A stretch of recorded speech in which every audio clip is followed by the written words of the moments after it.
This is the story of every French plane that took to the skies in World War II. From nimble fighters to massive bombers, from vital transports to lost prototypes, each aircraft had its mission, and some left a mark on history. Let's begin with the tip of the spear, the fighters, the machines charged with stopping the Luftwaffe's onslaught. Morane-Saulnier MS-406, the backbone.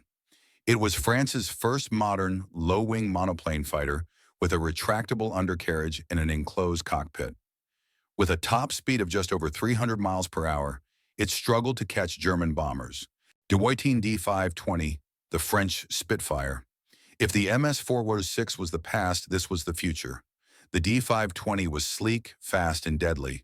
Armed with a 20mm cannon firing through the propeller hub and 4 wing-mounted machine guns, it was the only French fighter capable of meeting the German Bf-109 on equal terms. The brawler. While the D520 was elegant, the Bloch 152 was a brute. It was built around a massive radial engine, giving it a snub-nosed, aggressive look. It had a rocky start. The prototype wouldn't even fly. But once the engineers fixed it, it became a flying tank. The American savior. This wasn't French-built, but it was the darling of the French Air Force. France bought hundreds of these from the United States before the war. Pilots loved it. The H-75 had a radial engine and incredible handling. The Ghost. This is the great what-if of French aviation. Constructed largely of wood to save strategic metals, the VG-33 was a masterpiece of aerodynamics. It was faster than the D520 and nearly as fast as the Bf-109, all while being cheap to build. It handled like a dream. Caudron C-714, the Cyclone. Another attempt at a lightweight wooden fighter, but unlike the VG-33, this one was a disaster. It was powered by a small Renault engine and was intended to be mass-produced quickly. However, it was underpowered and difficult to fly. Potez 630 and 631, the heavy fighter. France's answer to the German Bf-110. This was a twin-engine, 3-seat heavy fighter. It looked modern and dangerous, but in practice it was plagued by unreliable engines. The 631 fixed the engine issues and became a decent night fighter, but by day it was simply too slow to survive against single-engine opponents. Bloch MB-151, the little brother, the predecessor to the tough MB-152. It was underpowered and lacked the punch of the later model. Most were relegated to training duties, but in the desperate days of May 1940, anything with a gun was thrown into the sky. WWII D510, the Old Guard. A relic from the mid-30s, this was an open cockpit monoplane with fixed landing gear that looked like trousers. By 1940, it was hopelessly obsolete. Yet in North Africa and some colonial outposts, it was still listed on the roster. A reminder of how quickly aviation technology had moved in just 5 years. If the fighters were trying to hold the line, the bombers were trying to break it. France possessed a strange mix of the incredibly modern and the ancient. Lioré et Olivier Leo 451, the sleek killer. This was a world-class medium bomber. With its graceful curves and twin tails, it was faster than many fighters of the day. It featured a unique dorsal cannon that fired to the rear, capable of tearing apart any interceptor foolish enough to sit on its tail. The Leo 451 was used in daring low-level attacks against German armored columns. Breguet 693, the trench sweeper. A twin-engine ground attack aircraft that was essentially France's version of the Mosquito or the Beaufighter, though it came earlier. It was rugged, heavily armed, and designed to fly low and fast, dropping bombs directly onto enemy tanks and troops. The crews of the Breguet 693 groups were suicidal in their bravery, flying into walls of flak to try and stop the panzer divisions. It was a terrifyingly effective machine that arrived in too few numbers. Amiot 143, the Flying Balcony. You cannot mistake this plane for anything else. It is widely considered one of the ugliest aircraft ever built. It looked like a flying greenhouse with a thick wing and a gondola hanging underneath. By 1940, it was a dinosaur. Farman F-222, the Night Giant, a massive 4-engine heavy bomber that looked like a flying boxcar.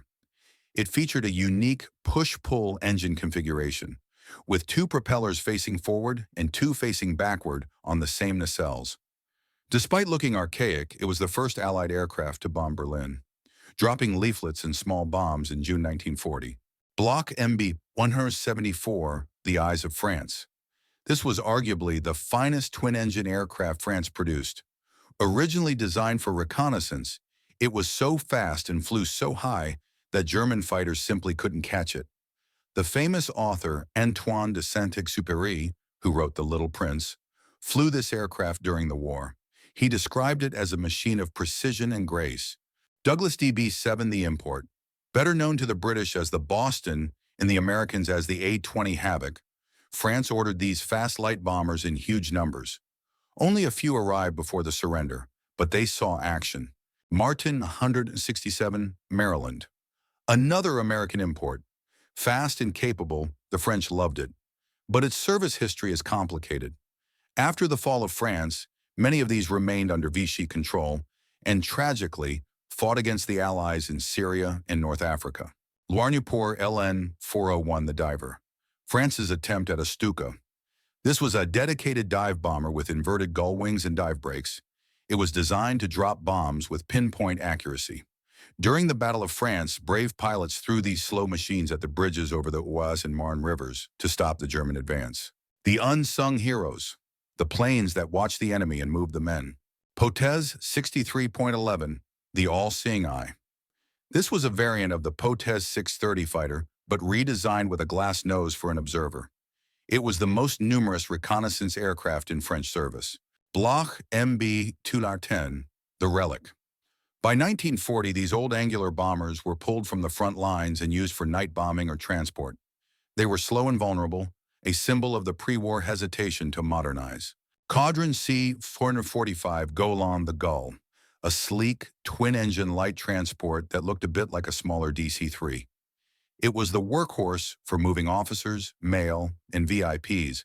It was stylish and reliable, serving on both sides of the conflict after the armistice. Potez 540, the Flying Veranda. Another obsolete pre-war bomber used for transport and reconnaissance. Like the Amiot 143, it was hopelessly slow and vulnerable, relegated to colonial duties or desperate freight runs where enemy fighters weren't expected. Last but not the least prototype, Arsenal de Land 10. The Weirdo. A bizarre tandem wing fighter where the tail wing was nearly as big as the front wing and the cockpit was in the huge tail.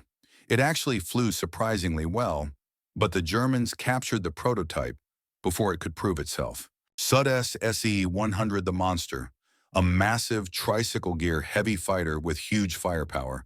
It crashed during testing, but it showed that French engineers were thinking big.